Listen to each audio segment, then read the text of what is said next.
gracias a quienes nos están acompañando hoy en el seminario del Centro de Geociencias de la UNAM. El día de hoy nos está acompañando el maestro Bernardo Quintana, quien es estudiante de doctorado del programa de Ciencias Biológicas de la UNAM. Estudia la licenciatura en Biotecnología de la UAC y le interesa la ecología microbiana y los procesos de secuestro de carbono biológico. Y actualmente se encuentra en el Instituto de Ecología de la UNAM, y nos hablará un poco sobre las cianobacterias, las aproximaciones genómicas y los procesos que estas tienen para formar las microbielitas y la importancia de estudiar las microbielitas. Entonces le dejo la palabra a Bernardo para que nos pueda compartir su trabajo. Gracias, Bernardo. Muchas gracias, Bárbara, por la introducción. Pues sí, básicamente voy a hablar un poquito de lo que estoy haciendo en mi proyecto doctoral. Pues bueno, no sé si ustedes hayan escuchado qué son las microbialitas, aquí lo vamos a explicar, y las cianobacterias, pero bueno, pues forman estos arrecifes microbianos. Realmente a veces la gente los confunde con arrecifes de coral, se parecen en su estructura, pero estos están construidos, ahorita vamos a ver, por muchas bacterias. Y bueno, vamos así como... La plática la voy a dividir como en tres grandes partes. O sea, la primera parte es teórica y vamos a hablar un poquito de microbialitas, después vamos a hablar de cianobacterias y sus procesos. Y por último, me gustaría platicarles un poquito los avances que he tenido en mi proyecto doctoral. Entonces, bueno, ¿cómo se define una microbialita? Aquí está. Como que tiene un poquito de latencia.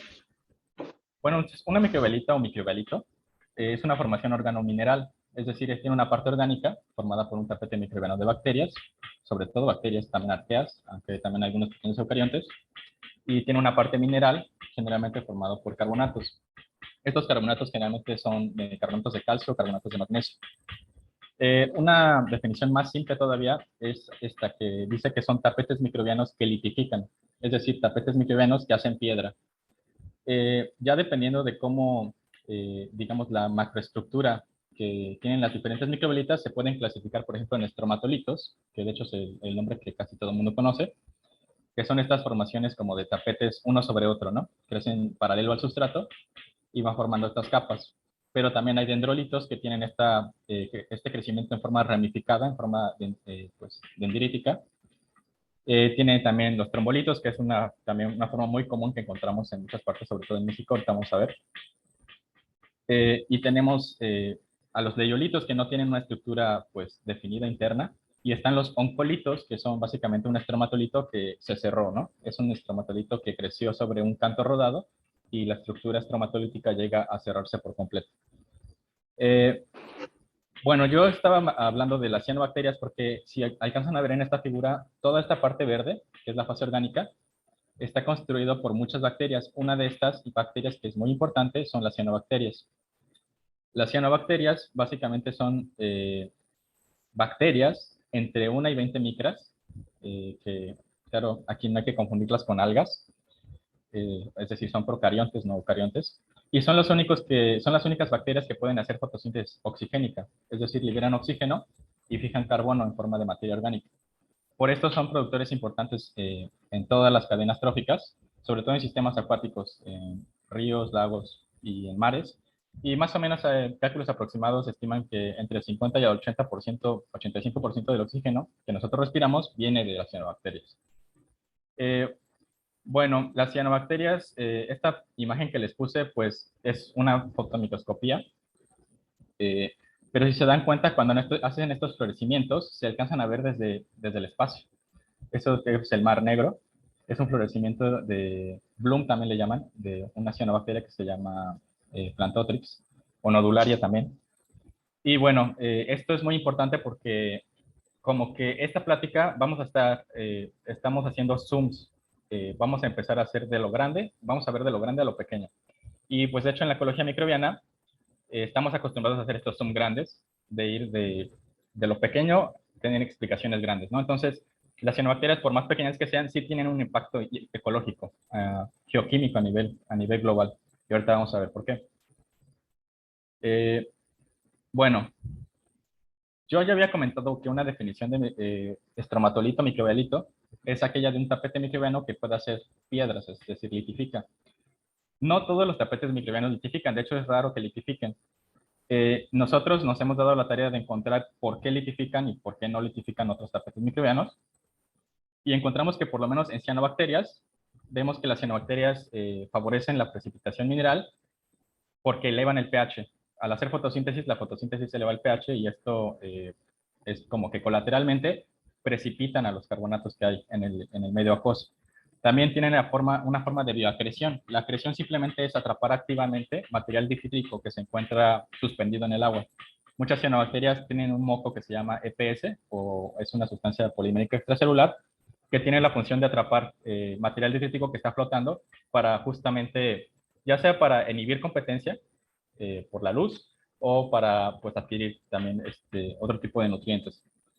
Hay algunas cianobacterias que facilitan la biocementación. Ahorita vamos a ver qué es esto de la biocementación, pero básicamente es rellenar una matriz porosa y también facilitan la biocompactación, es decir, por gravedad, cuando va creciendo un tapete sobre otro, se compacta el tapete. Y entonces, una estructura que estaba antes con con una matriz porosa, empieza a compactarse, esta porosidad empieza a perderse. Y bueno, también hay factores abióticos muy importantes, que de hecho estos tres están en todos los microbiolitos, es que tiene que haber una saturación iónica alta en el medio acuoso. A esto se le llama índice de saturación, es decir, que hay muchos iones calcio, muchos iones magnesio.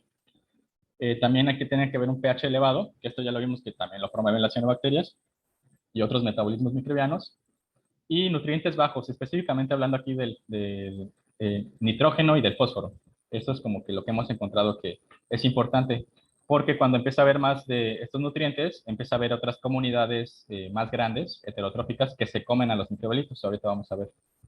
Entonces, cuando un tapete tiene estas condiciones, pasa una litificación. También la litificación es abiótica, pues también puede haber mineralización abiótica, cementación abiótica y compactación abiótica. Y esto genera una microbialita.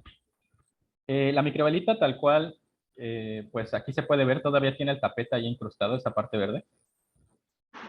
Pero esto que está abajo ya es el tapete muerto, o bueno, digamos que ya se mineralizó, se cementó y se compactó. Y es importante aquí mencionar que siguen como existiendo microorganismos todavía en estas diferentes fracciones o diferentes capas, y dependiendo de dónde se encuentren, por ejemplo, en la parte de arriba, esta es la parte de arriba, si se encuentra incrustado en la parte superficial, se van a llamar epilitos estas bacterias, ¿no? Si hay bacterias que están moviéndose entre la parte interna y en la parte externa, se llaman mesolitos. Y los metalitos son como estas bacterias planctónicas que precipitan encima del microbialito, ¿no? También tenemos euendolitos que pueden perforar tal cual a la estructura del microbialito, entonces degradan al microbialito y les gusta vivir enterradas. También están los criptoendolitos, que estos no pueden perforar, pero se entierran ya sea porque pues precipitaron ellas mismas ese lugar, carbonatos, y se quedaron ahí, o simplemente buscaron esos, digamos, esos espacios, esos túneles, que a ellos les gusta condiciones que tengan, por ejemplo, poca luz, ¿no? Y bueno, hay después, en el ciclo de vida de esta microbialita pueden pasar dos cosas. Puede pasar que estos fenómenos de litificación sigan y sigan, pero después el tapete microbiano muera. Y el tapete microbiano, toda la materia orgánica, pues sufra un proceso de petrificación, es decir, que se convierta en una microbialita fósil. Perdón. Pero también está el otro camino que básicamente se desmineraliza el microbialito, es decir, si las condiciones acuosas o del medio son muy ácidas, recordamos que los carbonatos se deshacen con ácido. Entonces, también se puede desmineralizar y se pueden degradar. No necesariamente todos los microbialitos que vemos terminan siendo estromatolitos o microbialitos fósiles. Y bueno, aquí pues nosotros nos damos a la tarea de encontrar cuáles son estas cianobacterias. Esos grupos funcionales que les mencioné contienen todo lo que estamos viendo aquí son cianobacterias. Entonces, para empezar, se me olvidó explicarles que las cianobacterias son morfológicamente muy diversas. Tenemos desde morfologías así en forma de cocos hasta filamentos. Y hay algunas cianobacterias que tienen ya células especializadas, como los heterocitos que están acá. que es una célula especializada en fijar nitrógeno nada más. Pero bueno, aquí el chiste es que se dividen en estos grupos y nosotros estamos tratando de encontrar cómo están precipitando ya sea minerales o están formando el microbialito. Hemos encontrado algunos patrones. No me voy a meter así como tan a fondo. Si les interesa más, podríamos discutirlo al final. Pero básicamente es esto, ¿no? O sea, por ejemplo, hay precipitación por laminación. Es muy típico de los criptoendolíticos. Hay saturación del EPS. Cuando el EPS se satura, también puede haber un tipo de mineralización. También cuando hay un efecto de, pues esto se le llama plum, o en español lo conocemos como florecimiento de una cianobacteria. Tarde o temprano esta cianobacteria va a terminar precipitando y se va a enterrar estas cianobacterias muertas, van a quedar pues en la parte superficial del microbialito y va a quedar después enterrado, ¿no? Porque el microbialito sigue creciendo. También hay facilitación de, esto es lo que les mencionaba al principio, que se facilita la cementación. Hay algunas cianobacterias que penetran, tal cual en el microbialito, hacen estos túneles y dejan las condiciones ideales para que otras bacterias heterotróficas, que aquí se ven apenas, están muy chiquitas, utilicen estos túneles y empiecen a precipitar dentro de los túneles. Esto le da como, le confiere al microbialito mayor dureza. Lo que hace la biocementación es eso, o sea, tienes un tapete poco consolidado, y empiezas a rellenar los poros y entonces ya tienes un tapete más duro. También hay otro tipo de precipitación por degradación, es decir, la cianobacteria está produciendo su EPS, que es este moco que se ve como azul, pero puede llegar otra bacteria heterotrófica más pequeña que empieza a comerse ese moco. Y entonces la cianobacteria ya no tiene manera de atrapar a los iones que están ahí saturados en el ambiente y empieza a haber un tipo de precipitación y formación de carbonatos in situ, o sea, en la célula así, tal cual pegadito, porque recordemos las células tienen carga negativa. Entonces, de hecho, las cianobacterias evitan que se haga precipitación porque si no, no pueden crecer, pero al momento en que se comen su EPS, ya no pueden evitar la precipitación y se forman estos tipos de minerales, ¿no? Hay que recordar que todos estos grupos funcionales y cianobacterias están coexistiendo en el microbialito y pues se vuelve un poco complejo porque pues a veces es difícil distinguir qué es qué. Y bueno, aquí también estamos viendo que hay estos grados de litificación que les mencionaba. Entre más superficiales estemos al estromatolito o al microbialito, va a tener menor grado de litificación. Al contrario, cuando vamos más al centro, pues es algo que ya está súper litificado, o sea, ya está hecho piedra, ¿no? Y las partes intermedias las conocemos como tapete consolidado, tapete poco consolidado, y tal cual nada más esta capa de hasta arriba, que es sobre todo EPS. Hay que recordar que no solamente hay cianobacterias, hay otras bacterias como los diatomeas, hay otras bacterias como bacterias heterotróficas, bacterias sulfotorreductoras, metanogénicas, y hay otros organismos como diatomeas, no son bacterias, estas son eucariontes, fotosintéticos, y hay otras microalgas, hay otros bichos que están ahí también coexistiendo. Entonces se vuelve un poco complejo. Y aquí solamente lo que hay que entender es que están como que sus metabolismos están acoplados. O sea, cada bicho tiene un metabolismo diferente. Entonces, cada bacteria llega a coexistir con otra bacteria, pues tarde o temprano eh, puede haber que haya competencia entre ellas, puede haber que haya también cooperación, pero al final lo que hace que se forme el microbialito es esta acoplación de metabolismos. Es decir, es un balance entre los metabolismos fotosintéticos y la respiración, que conduce a un incremento en la saturación iónica y conduce a un aumento en la materia celular, o sea, en que se produzca más materia orgánica. Bueno, esto ya fue como la teoría. Ahora vamos a hablar un poquito de historia. Recordemos que una de las primeras formas de vida de las que se tiene registro son los microbialitos. Y recordemos, pues antes no había oxígeno, la atmósfera apenas se estaba formando. Eran condiciones muy diferentes, ¿no? A las que conocemos hoy en día. Y resulta ser que cuando hacemos un análisis evolutivo de las cianobacterias y las comparamos con la historia evolutiva de las microbialitas, pues sí, en efecto, la primera microbialita no tuvo cianobacterias. Había otras bacterias que hacían fotosíntesis anoxigénica. Pero ya aquí, hace 3.000 años, hace 3.000 millones de años, perdón, empiezan a aparecer los primeros grupos de cianobacterias. Y si se dan cuenta, los primeros que aparecen son bentónicos. Los primeros, estos grupos que habíamos hablado, o sea, bentónicos que está pegado al sustrato. Y hasta el final aparecen los grupos planctónicos, es decir, que están flotando en la columna de agua.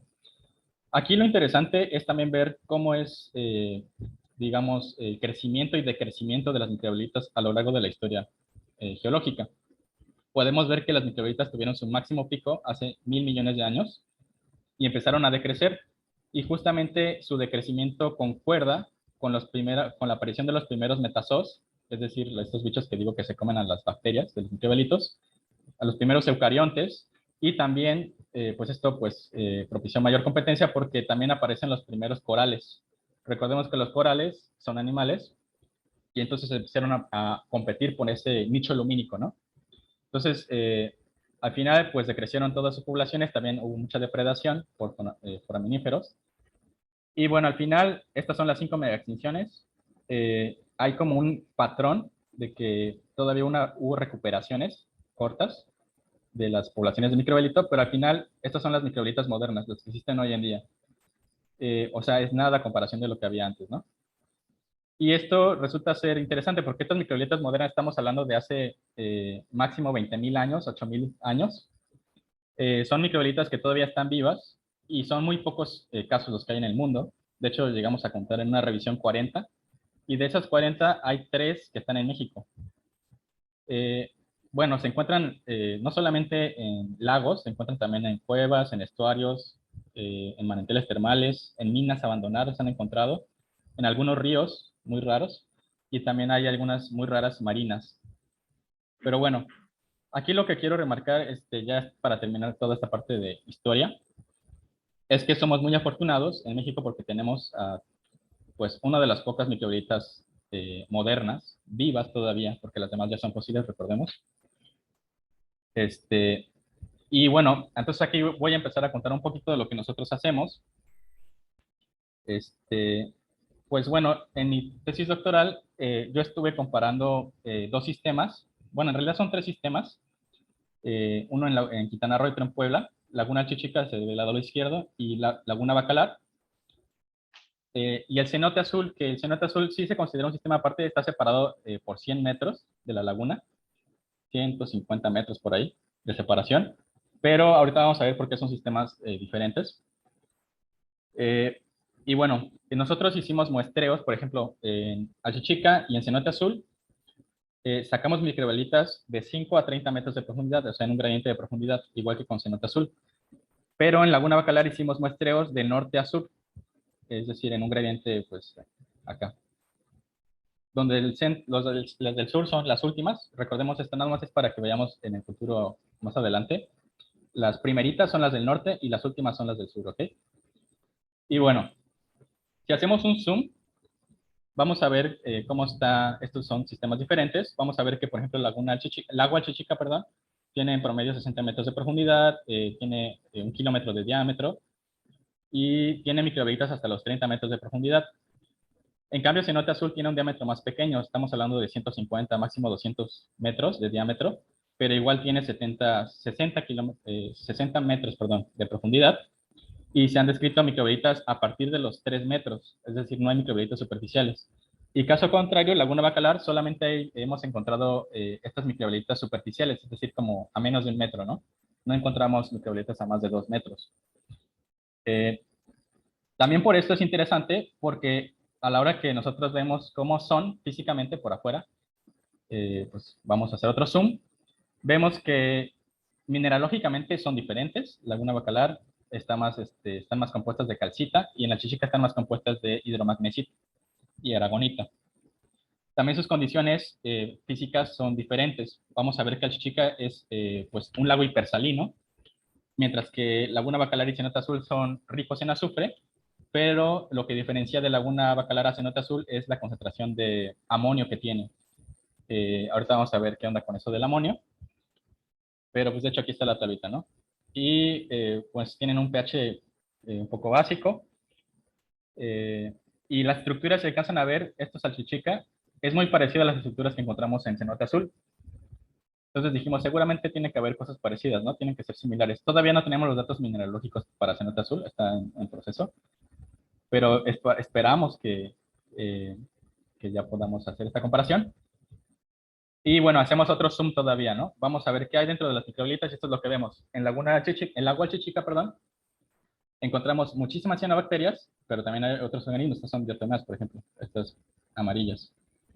Y bueno, no voy a entrar en detalle de qué cianobacterias son, pero a nivel general, vemos que sí se parece un poco lo que hay entre cenote y lago Alchichica, pero, por ejemplo, lo que hay en Laguna Bacalar es muy diferente, son cianobacterias más filamentosas, más grandes. Estas se llaman noctocales, que fijan nitrógeno. En cambio, en Alchichica y cenote azul hay más clorocapsales y más cocales, son estas en forma redonda, ¿no?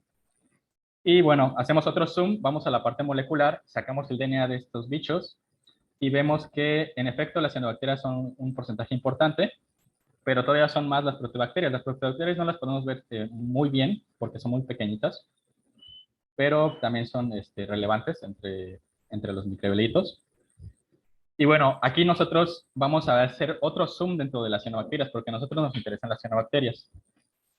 Bueno, antes de hacer el zoom, vamos a ver a nivel general si hacemos más bien un zoom a la taxonomía. Es decir, aquí estamos viendo a nivel, creo que es orden, familia, pero vamos a hacer a nivel, ya a nivel especie. Entonces, esto es lo que observamos. Por ejemplo, en Laguna Bacalar, un compañero encontró un patrón. Cada barrita representa a una especie diferente, ¿no? Bueno, aquí son ASBs, pero vamos a llamarles especies. Vimos que hay una pérdida de diversidad, o por lo menos no pérdida, sino que hay menos diversidad en los lugares que tienen pues más nitratos, más turismo y más amonio. Al revés que estos son los del norte. Ahorita vamos a ver la gráfica. Y bueno, este compañero encontró este patrón de diversidad y dijimos, órale, o sea, está interesante, ¿no? Que justo la parte central de Laguna Bacalar empieza a tener menos diversidad de bacterias, pero los del norte están muy bien conservadas tienen muchísima diversidad, hay muchos bichos diferentes, ¿no? Bueno, aquí hay un punto ahí que como que no cuadra, pero el patrón en general se ve ¿no? Entonces decimos, a ver, ¿y con las cianobacterias qué está pasando? Si vamos a nivel orden de las cianobacterias, por ejemplo, aquí estoy comparando Laguna Bacalar, cenote azul y Alchichica.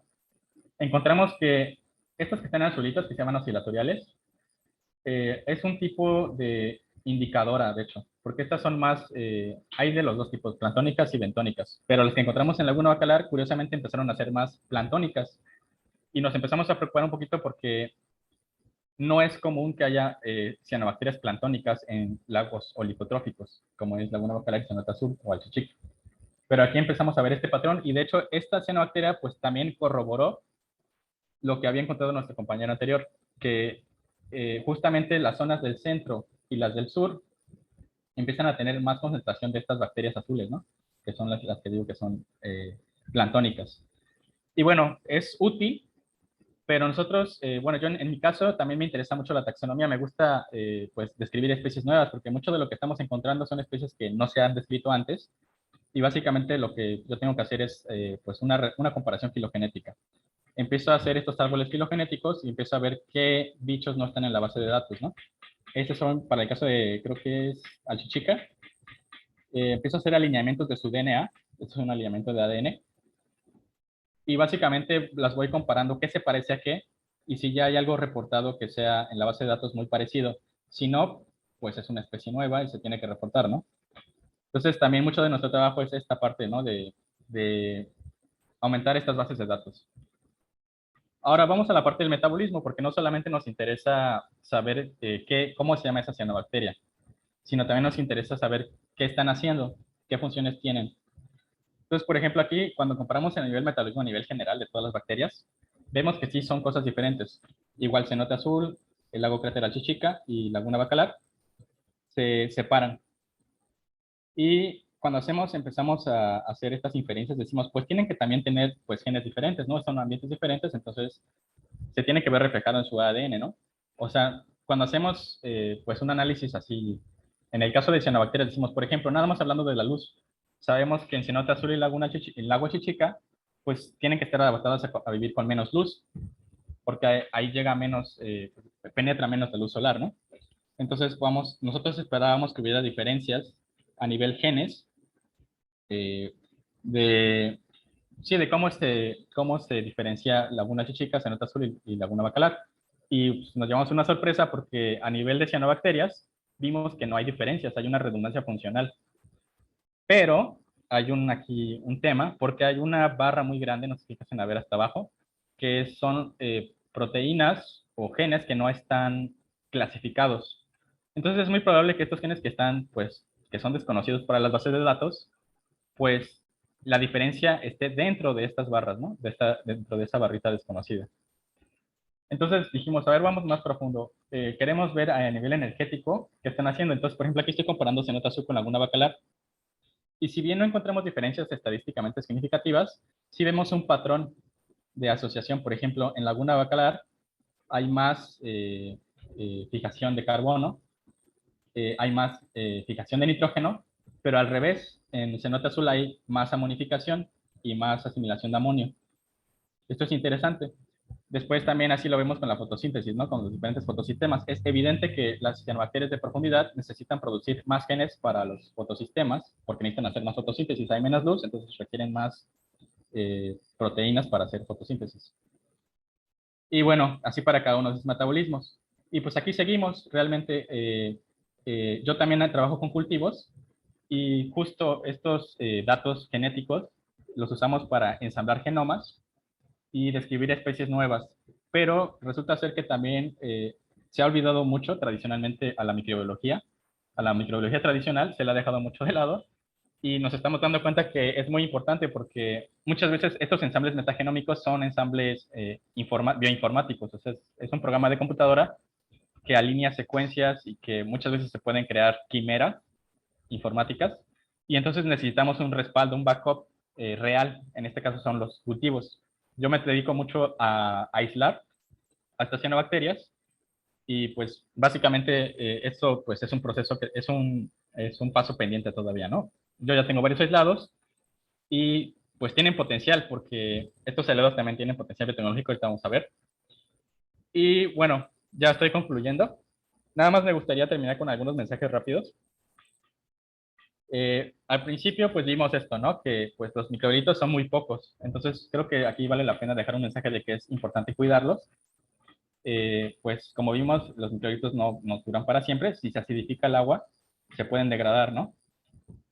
También es importante cuidarlos porque vimos que los microbiolitos y las cianobacterias básicamente que están en los microbiolitos están atrapando carbono de la atmósfera y lo están convirtiendo en piedra. Es decir, es una forma de atrapar carbono. Y pues también, como vimos, las cianobacterias están acreciendo, están atrapando materia suspendida. Esto limpia muchas veces los cupos de agua. Otra cosa es que se usa como, los microbiolitos se usan como proxies paleoambientales. Hay mucha historia contenida. Por ejemplo, en el caso de Laguna Bacalar, se estimó que estos tienen una edad entre 2000 y 8000 años. Y entonces, en el centro de estos microbiolitos hay mucha historia contenida, ¿no? Y bueno, también las cianobacterias, como les mencioné, identificarlas, saber cómo se llaman, a veces nos ayuda como para tener un bioindicador, como el ejemplo que les pusimos en Laguna Bacalar, ¿no? Que hay una cianobacteria que sabemos que es planctónica y que se asocia específicamente a lagos eutróficos y la empezamos a encontrar aquí en Laguna Bacalar, decimos, pues algo no anda bien, ¿no? Y bueno, al final, pues también lo que les decía, hay que completar las bases de datos porque hay muchas cosas desconocidas en estos sistemas. Son sistemas muy poco estudiados, a pesar de que, pues, sí se han estudiado por mucho tiempo, pero se sabe poco. Y lo que les decía, también hay cierto interés biotecnológico, ya que tienen, pues, genes nuevos que pueden tener aplicación en la industria y en la farmacología. Y bueno, creo que esto sería todo por ahora. Y pues nada más quería, pues, agradecer aquí por la invitación y pues también a mi equipo de trabajo. Estamos aquí mostrando en Laguna Bacalar y sobre todo a la doctora Luisa, que yo ahorita ya estoy en mi último semestre, entonces pues muchas gracias a ustedes y también a todos mis maestros.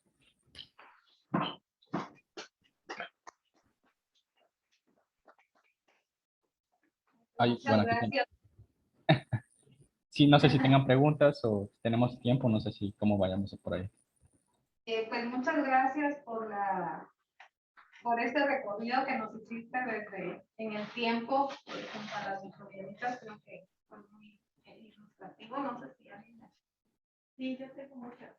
A ver, aquí tenemos algunas preguntas, no sé si alcanzas a escuchar a Adriana, si no me dices si yo... Sí, ¿me escuchas, Bernardo? Sí, sí, te escucho.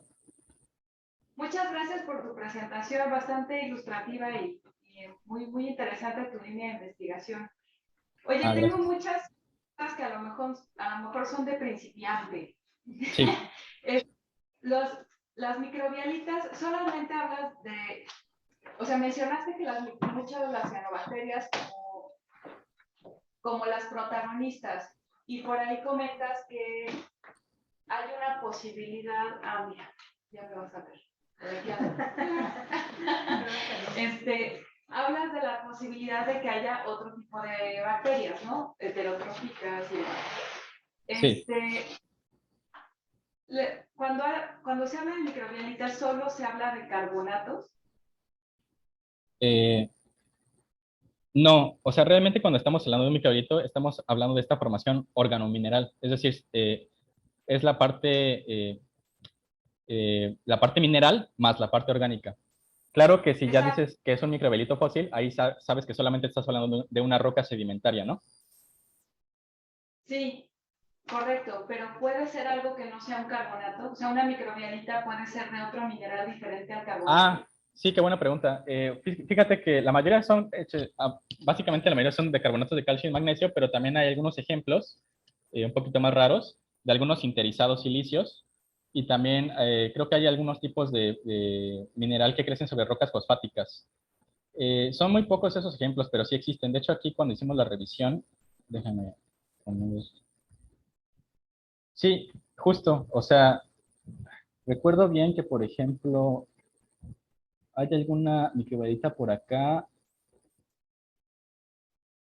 que crecen, estas que son, sobre todo las que son microbialitas que crecen en manantiales termales, son la mayoría sinterizados silicios, o sea, no son carbonatos. Y también las que son Entonces, de ventilácido termales, obviamente ahí pues igual, o sea, es diferente, no hay carbonato tal cual.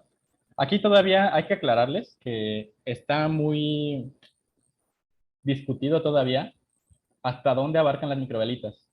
Hay otro término que se llama MIS en inglés, por acá se lo voy a escribir, porque siempre históricamente ha habido como que una pelea constante entre definir qué es un estromatolito, qué es una microbialita, y, a ver, déjame escribirlos. Los MIS básicamente significan Microbial Induced Sedimentary Structure, así se escribe. Ahí. Igual si le das una leída a eso, ahí sí engloba a todas las cosas que son nada más pues, sistemas sedimentarios inducidos por microorganismos. entonces, en ese sentido, lo que tú comentas es que solamente si es carbonato entra en la descripción de microbialita, pero si ya, por ejemplo, estamos hablando, no sé, un óxido de hierro, ¿eso ya entraría en MIS? ¿Ya no sería Sí, microbialita? exacto, todas las microbialitas que yo estoy presentando entran dentro de la definición de MIS, pero justo aquí todavía está en debate. Yo sí apoyo la escuela de que no solamente están formadas de carbonatos, también pueden ser sinterizados, pueden ser rocas fosfáticas, otro tipo de minerales. El único patrón que deben de tener es que sea un tapete que haya sido formada por el crecimiento de un tapete microbiano que posteriormente precipitó y litificó. O sea, es Totalmente, muy diferente eso a una formación completamente abiótica, ¿no? claro, totalmente. En ese sentido, hay este tipo de estructuras que se van formando por tapetes microbianos pero que suceden, por ejemplo, yo trabajo en cuevas o en ambientes subterráneos. En Exacto. ese sentido, no hay participación de cianobacterias. Sí, hay cianobacterias en Precisamente, cuevas, ¿eh? bueno, Eso sí, es a lo una de las mejor cosas que encontramos. sí hay, pero puede haber más participación de De bacterias otros organismos. heterótrofas. Sí, exacto. Sí, sí, sí. Entonces, ahí es donde entra como mi confusión con el término, si el término microbialita podría aceptar para este tipo de estructuras en la que la protagonista no necesariamente sea una cianobacteria. Ok, ya te entendí. Sí, no, para nada. O sea, yo estoy hablando solamente de cianobacterias porque eso es lo que yo me dedico a taxonomía de cianobacterias. Pero, por ejemplo, ya hay una revisión muy buena que habla justamente del papel que tienen las sulfatorreductoras, ¿no?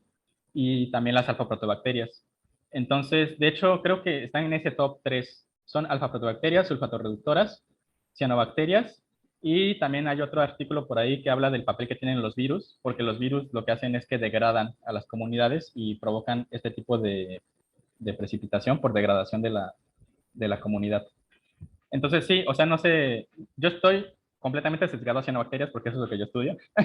Y justamente esto era el chiste de qué bueno que me dices, para también como que ser muy claro con esta parte. Es que no sé si alcanzan aquí a ver los puntitos. Pero cada puntito estas son estas bacterias heterotróficas, bacterias metanogénicas. Hay un sinfín de bacterias que hasta están desconocidas y que no sabemos todavía si están, digamos, como que ayudando a que se formen los microbialitos. Hasta ahorita, lo que se sabe de cianobacterias es como que muy obvio que sí están, de alguna manera, formando a las microbialitas, pero como tú dices, no todas las microbialitas tienen cianobacterias. De hecho, las microbialitas de lagos ventilas hidrotermales no hay cianobacterias, o sea, ¿dónde estaban estos ejemplos? Hay un ejemplo por ahí que lo consideran como microbialito. Estos que están acá. Están en el Atlántico. Híjole, ¿cuál era de estos? Pero sí, básicamente es eso. Creo que es Lucky Strike. Ok. Ese caso. Tengo otras preguntas, pero no sé si alguien más quiere. Pues no No sé tenemos si sí preguntas. contesté. Sí, muchas gracias. Ah, perfecto. Entonces sí, antes. Oye, tengo más preguntas. Sí, no, está bien, ¿eh? O sea, qué bueno que alguien se interese por esto, porque luego yo no tengo con quién hablar de estos temas. ¿Sí? No, amigo. Es muy especializado. Comentaste ese estudio que presentas con el mapa de los sitios donde han detectado zonas con microbialitas, me parece muy interesante, yo no había hecho esa investigación. Comentas que hay 40 en el mundo y de Bueno, esos de las que... 40, Ajá. 3 están en México. ¿Esos 3 que mencionas son los que estudiaste? Ah, ok.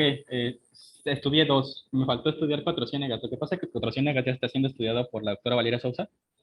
Y pues Ajá. sí tenemos algunos trabajos que cooperamos por ahí, pero pues yo no tengo sus datos, digamos, como no son públicos, entonces Claro, no claro. podría presentarle Entonces, esos datos.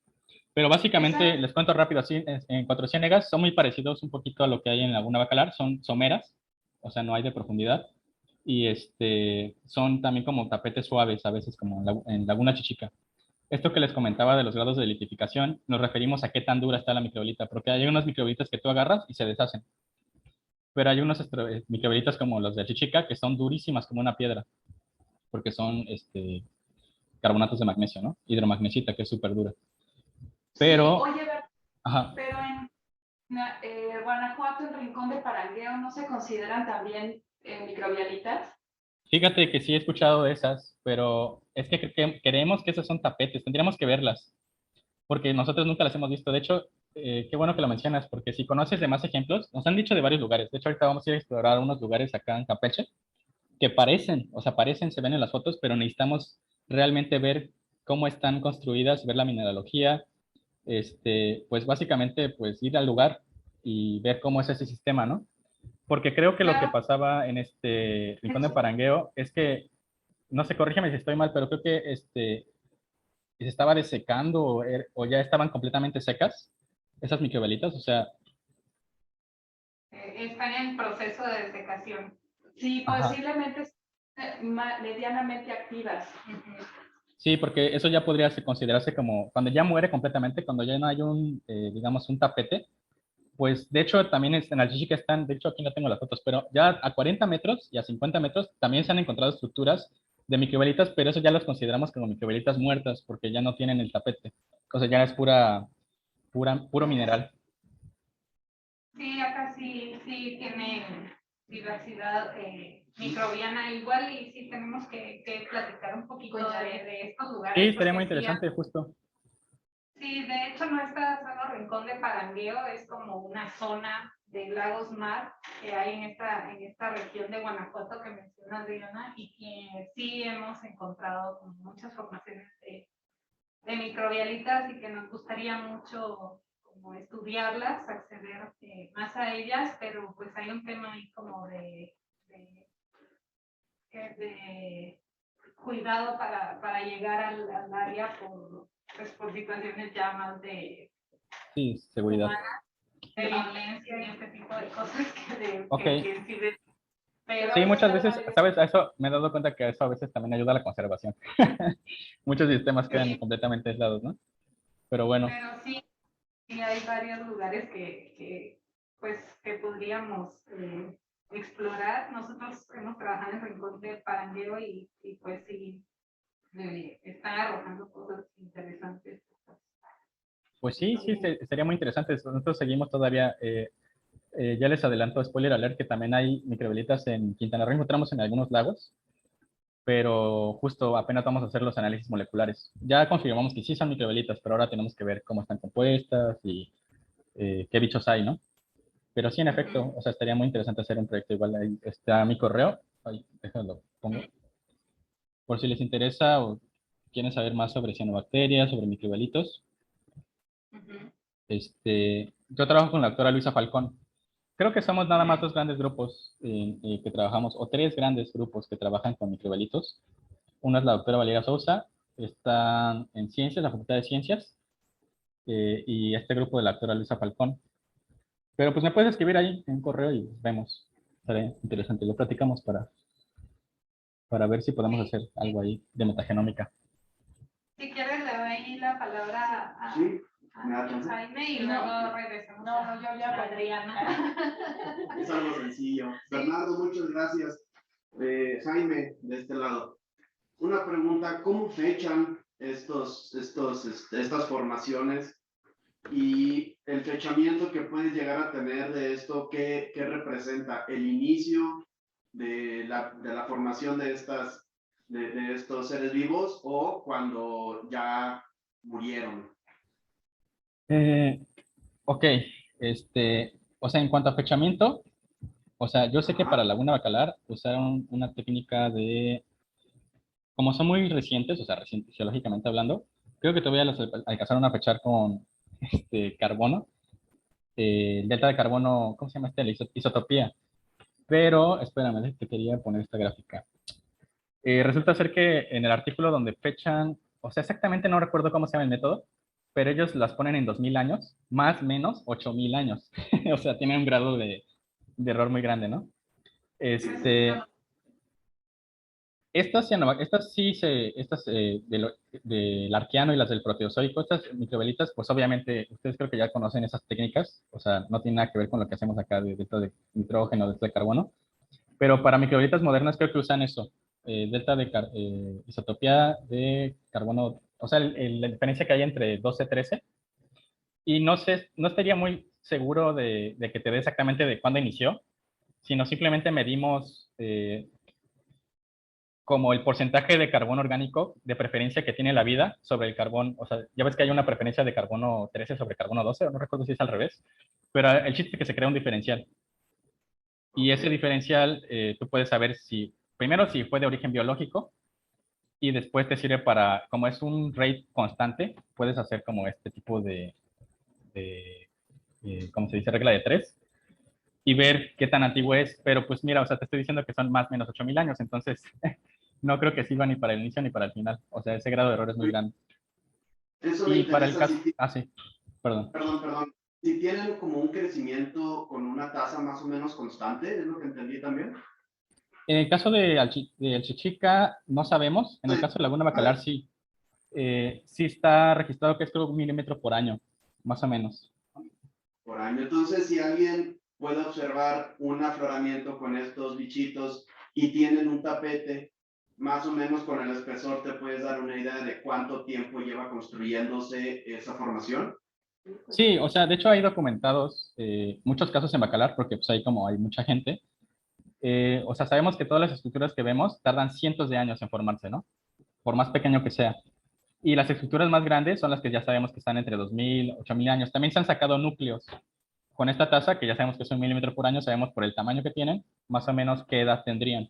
Pero es como un método muy indirecto, ¿sabes? Porque no sabemos si eso, pues depende de las condiciones ambientales, ¿no? ¿Qué tal que un día hubo un huracán, un año, y pues se llevó? O sea, por ejemplo, eso está pasando ahorita en Laguna Bacalar. Hubo como que mucha intrusión de agua con muchos nutrientes en el norte y se están empezando a cambiar las composiciones de los microbiolitos. Entonces eso mete mucho ruido ambiental, ¿no? Entonces no sabemos si realmente sí es constante, o sea, es como un estimado nada más. Pero sí, en efecto, o sea, lo que estamos seguros es que tardan cientos de años. Y las de Bacalar, creo que las de Alchichica sí se dataron en 2000 años igual, 1800 algunas, y de Cuatro Ciénegas no te sabría decir, ese no tengo el dato. Muchas gracias. Muchas gracias. Mira, Miriam pregunta, ¿qué pasaría si se extinguen las microbiolitas? Pues de hecho, a nivel geológico, podríamos hablar de que ya están extintas. No sé si lo alcanzan a ver acá, ¿no? Miren la cantidad que son, a diferencia de cómo eran antes.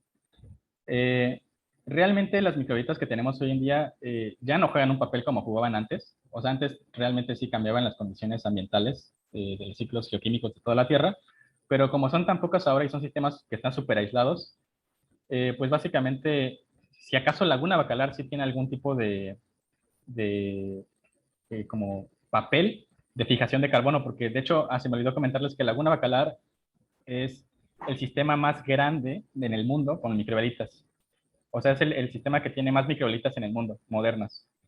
Y las tasas de acreción ahí, pues son de hecho de las más elevadas. Hay ejemplos de cómo dejan un pedazo de plástico ahí y crece un microbialito sobre el plástico. Pero sí, o sea, realmente podría tener función en esta parte. O sea, tienen más función en estos ciclos de carbono, esto que estaba mencionando al final. También hay un posible servicio ecosistémico que también sirven como guarderías de algunos animales, sobre todo de peces. Eso está documentado para Laguna Bacalar y cenote azul, porque son estructuras como arrecifes de coral, ¿no? Entonces ahí son como sus guarderías. Y también se me olvidó mencionarles esto, ¿no? De que pues limpian el agua. Bueno, creo que sí lo mencioné, pero pues como están, digamos como que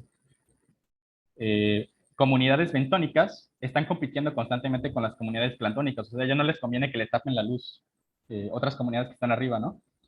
Entonces, pues eso, o sea, serían como los servicios. Si desaparecen, híjole, pues no sé, no sabemos. Y ahorita en el contexto de cambio climático, yo creo que, pues no sé, yo creo que más bien podemos aprender de las microbialitas, ¿no?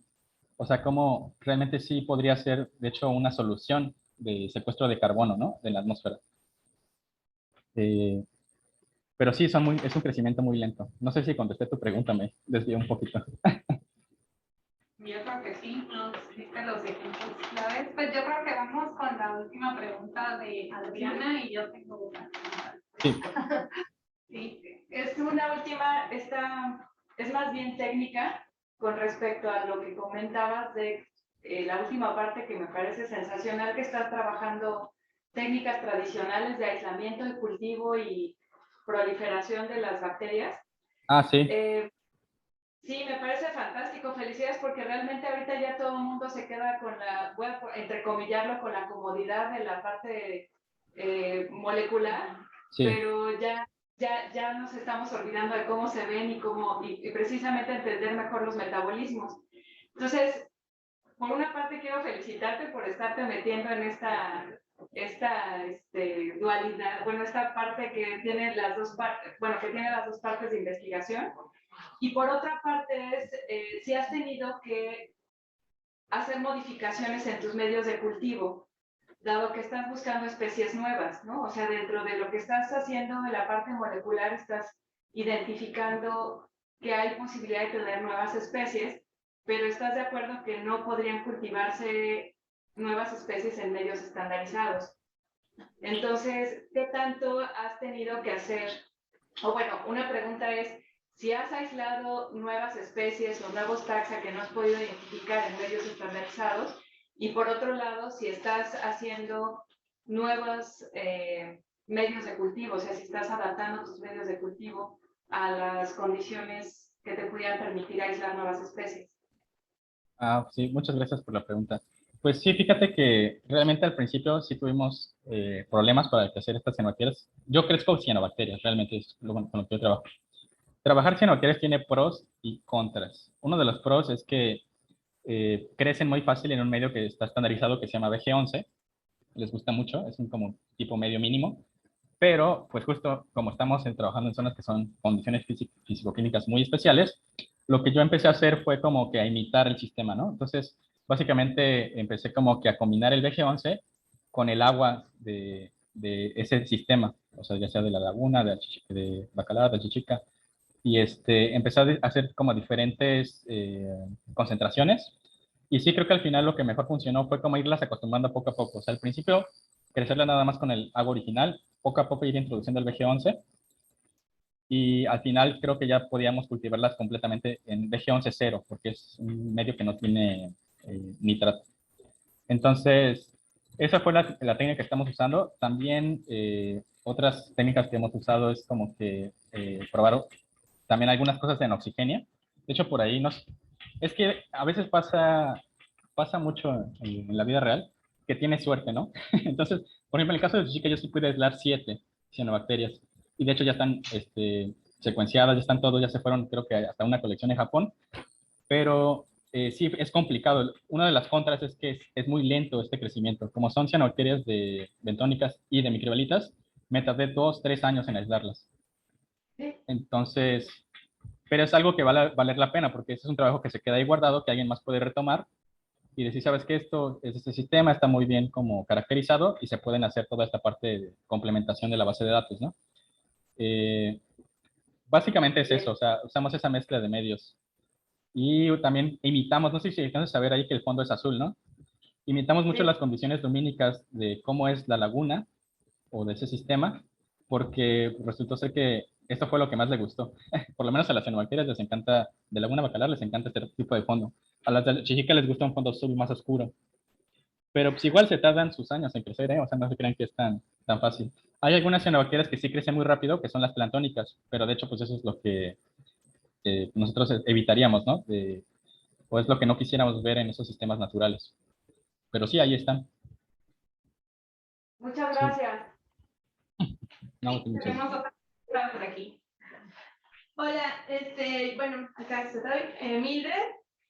Muy bonita tu presentación. Yo no sé absolutamente nada de cosas bio, porque trabajo con puras rocas, pero pues me llama la atención, ¿no? Todas estas cosas que tú encontraste, todas esas diferencias que tú encuentras en este registro, que lo asocias a diferencias climáticas y todo esto, me surgió la duda de que si esto también se puede aplicar para registro fósil más antiguo, ¿no? O sea, tú nos mostraste esta gráfica de que vienen desde el Proterozoico y todo esto, ¿no? Entonces, no sé si se pueda trabajar de la misma manera o hay otra técnica diferente, esto con el objetivo de entender cuestiones ambientales más antiguas, ¿no? Las reconstrucciones paleogeográficas y todo esto.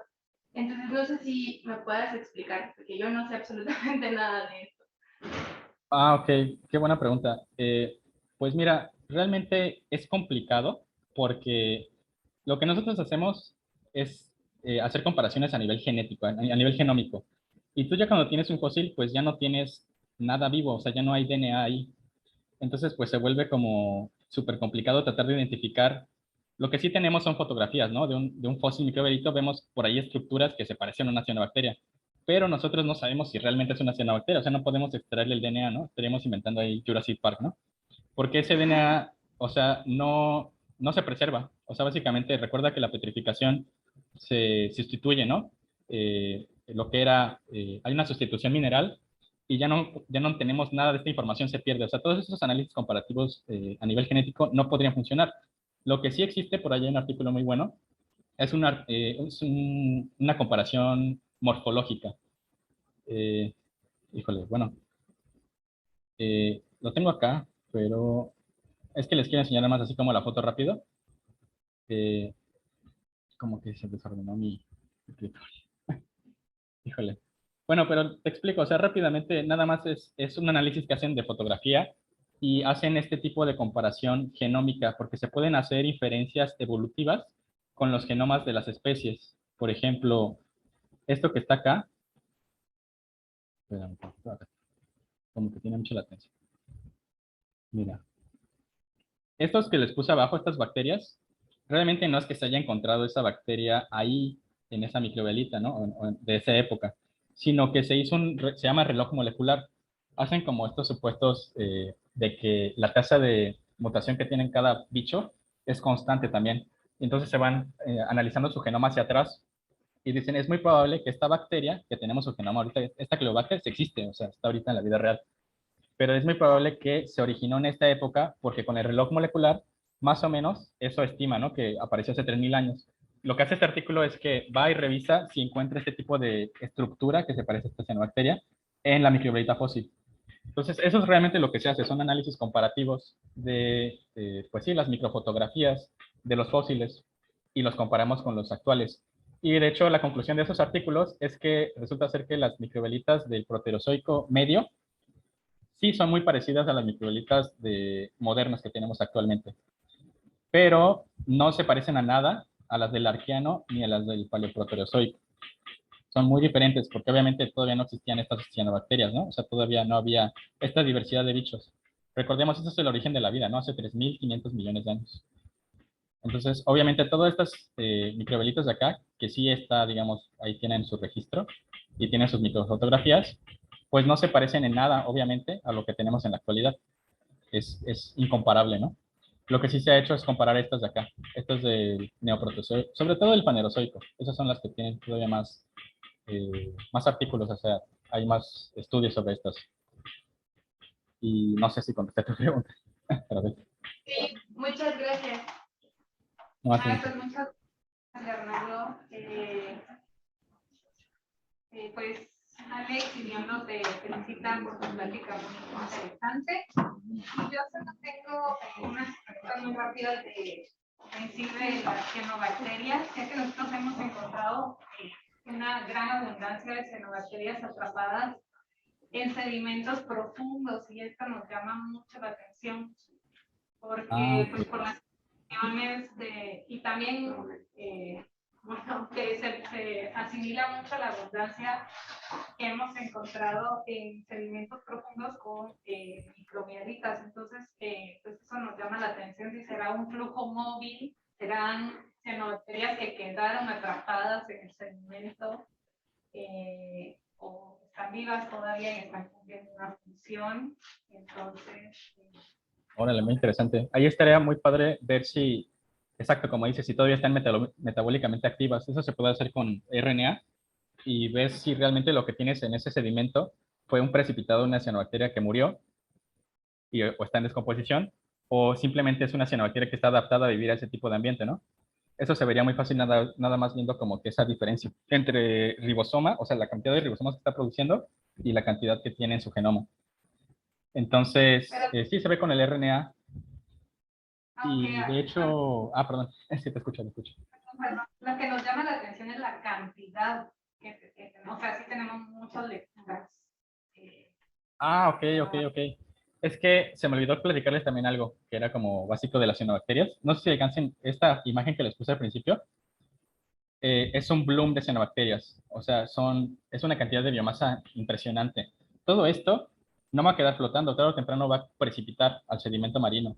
Y de hecho, se estima aquí, se me olvidó también poner otro parrafito, que dicen que justamente todo este tipo de precipitación se le llama exportación de carbono. Lo que está haciendo básicamente el petróleo es eso, es una alga o un microorganismo que hizo fotosíntesis, precipitó, se quedó en el sedimento y es una forma de exportar CO2 de la atmósfera al sedimento marino. Entonces es muy común que todo el sedimento marino esté lleno de esta capa de cianobacterias que alguna vez hicieron estos blooms, estos florecimientos, y quedaron así en el sustrato, tal cual, y se entierran, o sea, al final ya quedan muertas y se exportan toneladas, o sea, al año. Pasa todos los días.